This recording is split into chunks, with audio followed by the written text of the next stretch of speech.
Nistuff. Hey, what's up? Ravage, right? He comes in all shapes and sizes, but what about those times when he's not a cassette? Bam! Bipedal Ravages. They're great, and oh so stylish. Standy-uppy Ravages encapsulates almost everything good about Transformers. He's an old character from G1, check. He survived the Great War, check. He's been reprogrammed and modified over the years, check. He's a secret agent, check. And he's got a Russian accent, chef kiss. He's amazing. And let's take a closer look at some of these beautiful Catmen. First up, the first one. So this is that hard to find X9 Beast Wars Ravage. It's like a goddamn unicorn, you know? Except unlike a unicorn, you can actually find this one on eBay for crazy money. So I was lucky enough to get this dude years ago. But yeah, he's a real pretty boy. He's not quite a direct match for the show model, but he's still cool. He's got those flip-out mini blasters that you can snap a longer barrel onto. It's not bad. He's got a chest box that you can open, and you can flip open his mouth a little bit. It's good shit. Now I know what you're thinking. It's just Transmetal Cheetor, right? And yeah, it is. But it also was in the show. So it's cool. He can do Jaguar mode, which is weird. His metallic black is super difficult to see. Yes, it's metallic chrome, but it's done in such a strange, barely metallic color that they might as well have just cast him in black, you know? But it's cool. Next up, the BotCon one. Oh boy. What a figure. Car mode first. It's my least favorite Combiner Wars Carbot mold, you know? Car mode is fine, but when you get to robot mode, his hands and his wrists are all weird. It's just always put me off. I don't know. But so this head, it doesn't look great. But it's not bad, right? Well, I mean, it's not bad until you check him out from the side, right? I don't know what happened, man. I get it. There's limited space in there for a full-on Catman head. But man, this ain't it. And especially since the X9 Ravages are so goddamn rare, people really jumped at the chance to own any version of a bipedal Ravage. And this was such a strange misstep. I'm still happy to have it, don't get me wrong. It's just very odd, you know? Next up, the IDW one. This one's a bit of a stretch, but I'm including it, you know. Ravage standing on two legs with guns. It's good enough for me.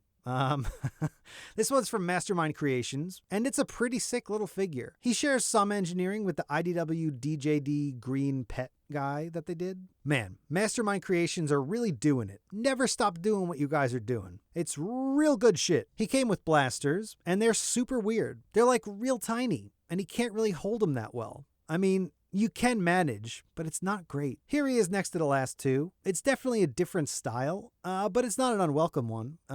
Here's some poses. Dude's awesome. Next up, the TransArt one. Man, TransArt is killing it lately. First Transmetal Primal, then Transmetal Cheetor, now this. What a company. They really look like they stepped right out of the old TV screen, you know what I'm saying?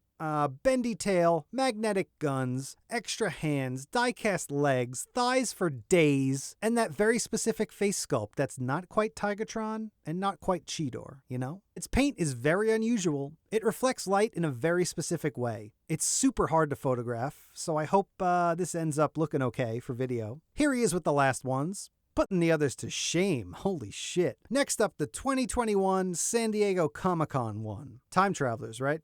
You can never predict when they're going to show up. So yeah, this thing's awesome. I feel like the box is really part of the experience, you know? It's got a nice blurb on the side, a great illustration on the back, and some great cardboard details. It's just awesome. But this boy, right? This boy. He's pretty barrel-chested for starters. He's got a beautiful face sculpt with a tiny opening mouth. Check that out.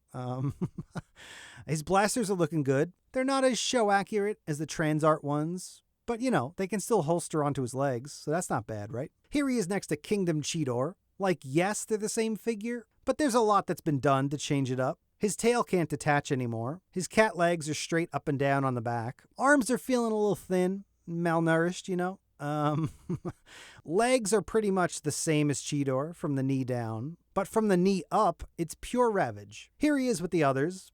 It's a great time to be a bipedal Ravage fan, you know? I mean, not a fan who is bipedal. I mean, a fan of Ravages who stand on two legs. Yeah, and that's it. That's all of my got. Bipedal Ravages. They're just the best, man. Which one's your favorite? They're all so goddamn good. I don't know. I don't know if I could pick a favorite. But that's going to do it for now. Thanks for watching. Hit me with the sub if you haven't already. Check out the Instagram, Twitter. You know the drill. All right. Bye.